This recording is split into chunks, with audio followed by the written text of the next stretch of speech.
Welcome back everybody, it's your boy Mr. 10 out of 10, and this will be my new look I'm experimenting with in regards to music reviews, and not so much obviously the reaction videos. Now, let's talk about Royce the 5'9" in general.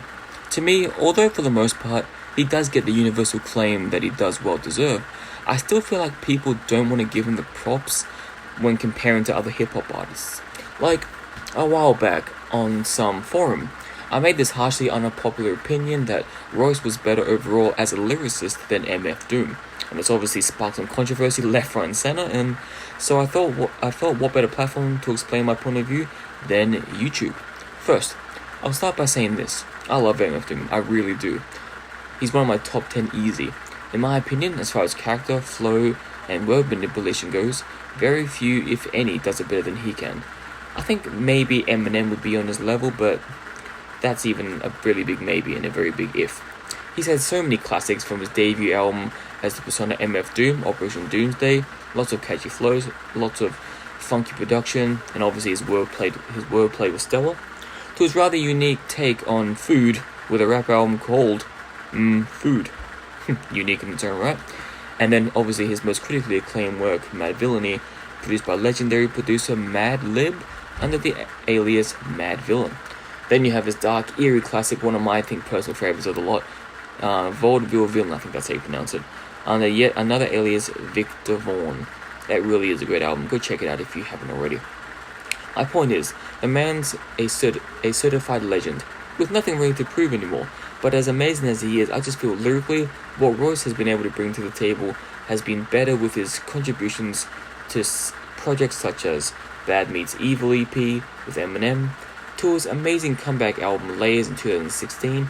Then obviously you had the outstanding Book of Ryan, which I felt doesn't get nearly as much respect as it should, considering how conceptual and how personal he made this record, how deeply he dives into his family life, his life growing up, and everything in between, from his dad's abusive nature to his father's struggle with cocaine addiction, the neighbors that would even harass them and even rob them at one point, to how everyone felt that they had to protect Ryan, that's the real name of Royce, and how Royce has woken up to the realization that he may be subconsciously making the same mistakes his father made with him, with his own son, in terms of lack of communication and sharing. That's really deep. I mean, for a rapper to make an album like that, it's just, something you don't see every day, and I highly recommend you check those out. For those who haven't heard it, any of those three albums I mentioned, I plead you to go try it out, especially the last two, Layers and the Book of Ryan. But anyway, with that being said, and all cleared up, it's time to talk about the real reason I made this video, obviously, which is talking about the latest 2020 release by Royce the 5'9", The Allegory. Now, initially I was going to make this video as a reaction. That's actually what I was saving this for. But considering it was one of my most anticipated albums of the year, but after recording the last reaction video, which I will link in the description below, I wasn't feeling like recording another long video, and I wanted to try something new. And I realized very quickly upon listening to this album that I made the right decision, because this album packs way more than I was expecting, and it completely threw me off guard. So it would have been best for me to review this album in this format anyway. So the first thing I noticed when listening to this album is its sense of black pride and poetry.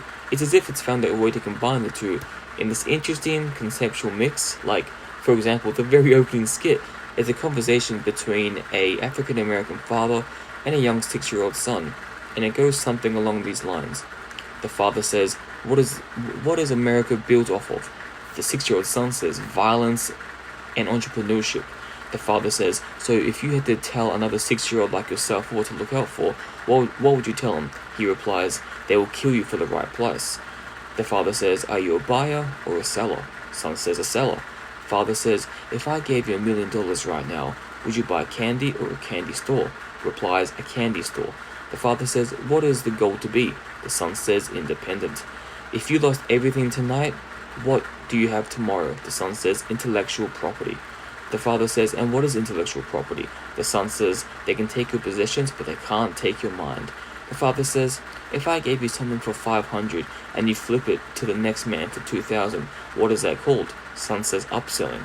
Father says, alright, me as your leader, as your father, as the person who's supposed to have your best interest. If I celebrate holidays and Christmas your entire life, and you gotta go beg somebody for a job at 18, what did I do? The son says, you failed me financially. And lastly, I want you to tell me, how fast can someone be a victim of gun violence in America?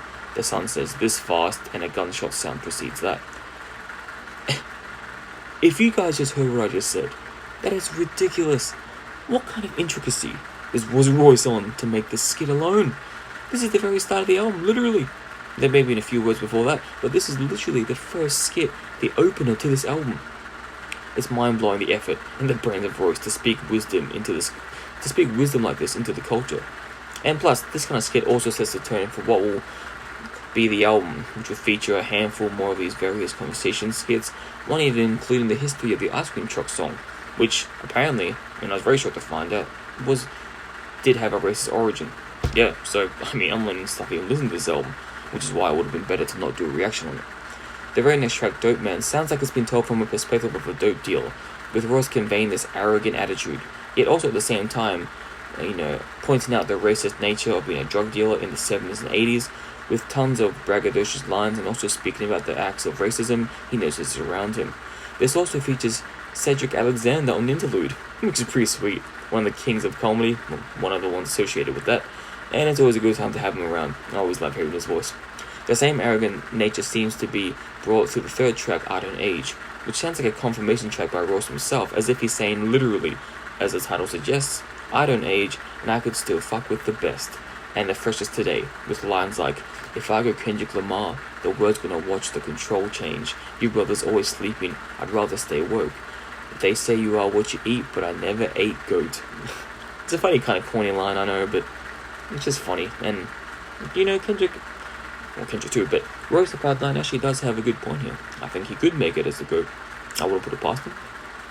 And, I won't be covering every song on this album because I'm just trying to give you a little taste of what this album provides as a whole, with an interesting mixture of black pride, poetry, and arrogance, which I would say works well considering Royce is actually that good, in my personal opinion. As we go through the album, which it seems to me that Royce has entered that other level that everyone keeps talking about. I feel like that phrase, although not plastered all over hip-hop media landscape, is still overused to a degree, where just because someone may switch their style up or their production may change a bit, they've been dubbed to the next level. But for me, Royce has achieved that, ASAP Rock, the Illogic, the Idea category. I'll also link their work below if you don't know who they are. But as I said before, next level poetry shit that he's attained, this album provides that Royce is no longer just some battle rapper or some other member of Slaughterhouse or Eminem Dr. Dre protege. No, he's the real deal. And he's bringing bars after bars after bars. It's truly insane how in his late 40s, he's achieved this level of status. On the track Upside Down featuring Griselda's own Benny the Butcher, although to me the whole song is a gem, this part and the interlude leading to Benny's verse stood out to me so much. And I quote, White kids graduate to a relationship with tons of perks. Black kids just aggravated and had to take a ton of perks. You come to church, the 1st and 21st, and when it comes to dirt, Gucci ain't the only one putting black faces on front of shirts. Black women want to be built like cartoon characters, Eric Carmen. That bears a striking resemblance to Sarah Bartman. Now, I'm just going to say to anyone who's familiar with South Park, please go search that up, it's ridiculous. And in the interlude when he says, remember, the effort has to go into the art, not the wave. Everyone talking about their masters, but if their music don't age well, it doesn't matter. It's like you own 100% of nothing. Know your value. Sorry, that's just left me speechless a little bit. That's I've only mentioned 2 skits really, but this is what I'm talking about. Royce is just really on another level. I don't understand why everyone is, low-blowing him so much and keeping him down so much with stuff like this. This isn't even an interlude. A skit is just an interlude leading on, to Benny's verse, but it really is amazing. And I can say with the utmost confidence that Royce is on a whole nother universe altogether, and I think this just speaks for itself. Not to take anything from Benny's verse, because his verse is brutal. Always love Benny the Butcher. Probably the best lyricist in Griselda, next to Conway the Machine. But it's just amazing the wisdom that Royce brings. It's incredible. The further we go down the album, we have a skit called Perspective, which is, my goodness, it's breathtaking. My favorite skit of the whole thing, and something you have to hear. This should be a staple for any hip-hop fan to listen to. It's just Eminem really speaking musical truths, but I think it's musical truths that the world needs to hear. Do yourself a favor, go listen to it now. Search it on YouTube, it's called, just type in Royce to 59 Perspective, it'll come up. His words really will inspire. Towards the end, you get the song Black Sabbath, which is a really good track, and I think one of the first singles released for this album, if I'm not mistaken. I'm pretty sure it was featured on the NFL or something. I think Jay-Z handpicked Royce for this song, or theme, I'm pretty sure. I could be mistaken, don't quote me on that. But it does have a lot of good things about it. The amazing features such as T.I., Syra the Kid, and Sci-Hi the Prince. And every time I listen to Royce, he continues to blow me away. I mean, listen to these bars, which is the opening verse. Yeah, I ain't your average rapper residing in Calabasas, mashing the Eshling through the Malagasy in Madagascar. I don't believe in your white Jesus and Last Suppers. I place value on your brothers who never had justice. I am the Black Savage.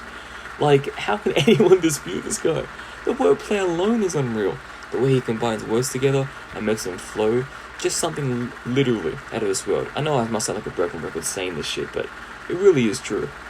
And then in one of the final skits, Black People in America, they talk about all the dumb racist rumors that have been spread throughout the decades about certain diseases that originated in Africa, and talking about and the black people were saying, can you imagine if we all just up and left America and went to Africa and took with us all our influences? And I mean, that'd be interesting, interesting perspective to have, and I think America would truly be fucked if that happened. Interesting.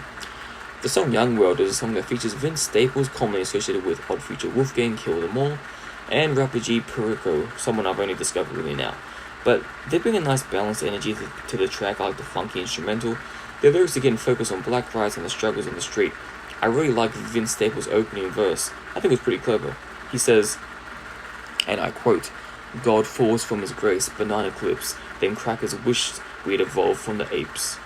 Yeah, bananas, clips, apes, evolve, yeah. I don't know, that was a clever one from Vince Staples. Yeah, funky track, and interesting place to put this song towards the end of the album. Most of the time I hear Young, it's normally towards middle or front, never really don't hear towards the end, but yeah, doesn't really matter. In regards to the final track, Hero, it's very reminiscent of his last album, The Book of Ryan, almost, but it's not really a B-side because, for reasons I'll explain in a few seconds, but where he's continuing to talk about his dad and how, even though he was abusive and struggling with a lot of problems, as I said mentioned before, cocaine addiction, and apparently domestic violence as well, that he did inspire Royce with a lot of great morals and life lessons. What I found interesting is lines such as, I talked about his past, I thought I did it with respect, but I'm just dragging all these bags and all these feelings is suppressed. I'm just an artist, and anytime I write, I put the art first. In retrospect, I feel like you're right, we should have talked about it first, I apologize. I guess it's just Royce telling us that he didn't really get his family's permission or approval before making him releasing such a personal album like The Book of Ryan. And I suppose his family aren't too happy with him dragging their names in the mud with all the dirt, but I still love the continued honesty that Royce brings to the table. In my conclusion, as I've been making this video, I've tried to find the right way to best describe this album, the best way I can, but there's really nothing like it. This is the black man's poetry book, set to hip-hop beats. It's not for the casual listener. If you just want fresh beats and catchy hooks to play in your car or play on your way to work, this isn't for you. Even though there are a lot of funky tracks on here, this is more of a conceptual album, focused on black history, kind of in the same way Kendrick Lamar's To Pimp a Butterfly is, in a way that's it's not even nearly as accessible as stuff like Section 80 or Good Kid, Mad City or later on Damn. But Kendrick felt inspired to release a project packed with wisdom and black culture and history, something to study and learn, something that I learned a lot about as well. And it's for more than just a stupid top 200 Billboard success, So yeah, this album's amazing. I'm sure it will be a classic in years to come. Royce once again blows it out the water with his street poetry. The features are for the most part consistent. The skits he adds are fresh, and I can see them enlightening the masses. They definitely enlighten me. The production is tailor-made for an album like this, with a lot of old school hip-hop, what sounds like bebop sounds, and a little bit of New York style thrown in there, production from DJ Premier, and yeah, a lot of African, production, a lot of African sounding production, and yeah, it's really well made, and this is why Royce is proved once again, while lyrically, he very well may be the GOAT of this era. A solid 9 out of 10, and that's me, Mr. 10 out of 10, out.